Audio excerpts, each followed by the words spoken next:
Hey, it's Ano. Welcome back to another video. Finally, I'm back from the dead. I was sick majority of last week, so I couldn't really make any videos, so apologies for that. But hey, now I'm back. The final countdown for the launch of Honkai Star Rail has finally started, with the first live stream last Friday. Despite being sick, I was able to see it. For their first live stream, it was pretty good. They were able to introduce majority of the world building, the characters, the character VAs, the available worlds currently. That's going to be available in version 1.0 at launch. So yeah, they did a pretty good job, especially with the game mechanics. Now, first things first. The most important detail that they revealed in the live stream is that the launch of the game is actually going to be on April 26th. Those dates on the Play Store and the App Store was actually accurate. That was a good way to confirm that. Although they did say that the pre-installation will start on April 23 as well. A few days before, pretty much the same with Honkai and Genshin. But also, they did reveal that they are working on a PlayStation version as well. Although they didn't really say when the release for that version is. But they were able to show actual gameplay with the PlayStation version. So it's not gonna be like Genshin Switch where it hasn't where it's just a scam announcement. Moving on, they actually revealed a new area in the Shanzhou Lofu, the Exalting Sanctum. As a beta player, I was surprised that they revealed a new area. This isn't actually in the beta.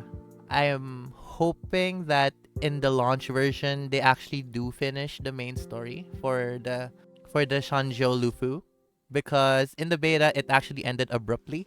And honestly, that's one of the story writings that I don't like in Genshin Impact, where they don't finish a region story in just one patch. I mean, the way they did it in Sumeru is pretty okay because it wasn't much of a cliffhanger, but for the past regions, they were clearly cliffhangers. I remember back when Genshin first launched, I was surprised when I reached the part in the Archon quest in Liyue that it just ended abruptly at the middle of the Archon quest. Hopefully that doesn't happen at launch for Star Rail, but let's see. Moving on to the first limited banners. So they actually revealed the first two limited banners for the launch of Star Rail, and it's gonna be Cele and Jingyuan. And to tell you, these two were actually the banners in the beta as well. So I'm not surprised that they also made them the first banners at launch. Personally, I got Cele during the beta, so I'm hoping I get her as well at launch.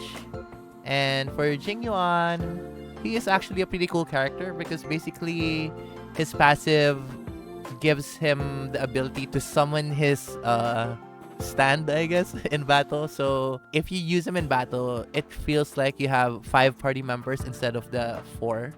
Next up, they also revealed a new event. It's called the Boulder Town Super League. Now, this isn't really much of a story spoiler, but to tell you, in the underworld in Belobog, which is the second place that you go to, there's this boxing place thing. And I guess for this event, that's where it's gonna happen. From the looks in the live stream, it's like a tournament style gauntlet of battles, basically. Although I'm pretty sure it's not gonna be like a PvP thing, so don't worry about that. Now with this, there's probably gonna be around a total of 3 or 4 events if we count and assume that the events that they did in the beta are also gonna be brought to the launch version. So yeah, that's gonna be cool.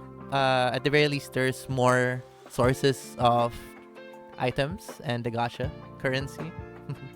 Alright, next up are basically the free stuff that everyone will get at launch. So let's start with the login event. So this login event actually was also in the beta. Basically, it's gonna give us free 10 pulls on the limited banner.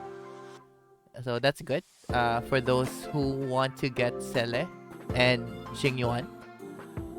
Next up are the pre-registration rewards. Of course, we did meet the the 5 million pre-register rewards. So just to summarize, the total pre-registration rewards that we'll get are basically 100,000 credits. That's basically like the Mora in this game, or the gold currency, stuff like that. 20 Star Rail passes. Now, the Star Rail passes are for the standard and the beginner banners. Trailblazer welcome avatar. This is just a cosmetic. And of course, the 4-star character Serval. Next is the permanent event, which they call Trailblazing Will. Basically, these are just awards that you get after reaching certain milestones in your Trailblaze level. The Trailblaze level is basically like the adventurer rank in Genshin. We get these rewards at level 5, 15, level 25, and level 35. So for Trailblaze level 5 and 15, we get 10 Star Rail passes each. So at that point, you'll be able to get your first 5-star through the beginner banner.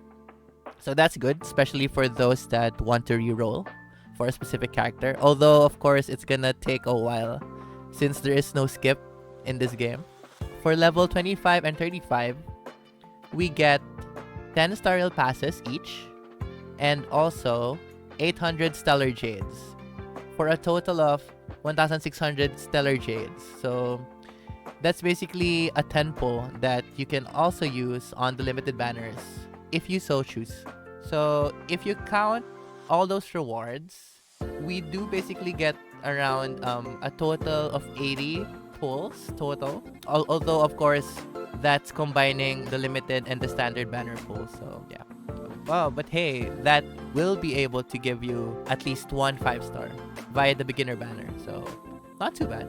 Finally, they did actually also reiterate about the beginner banner. So for those who don't know, for Star Rail, there's gonna be a beginner banner that guarantees at least one 5-star character within 50 pulls.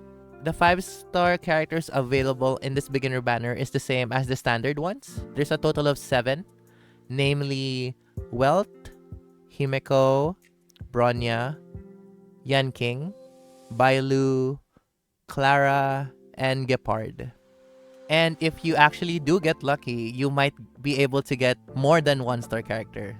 And also, for this beginner banner, you can actually only do 10 pulls, but the 10 pulls are actually discounted.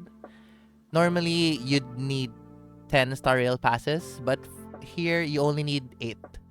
So in actuality, you only need 40 Star Rail passes to finish the beginner banner. So yeah, basically that's all the important details that were revealed in the live stream. Personally, I'm pretty hyped.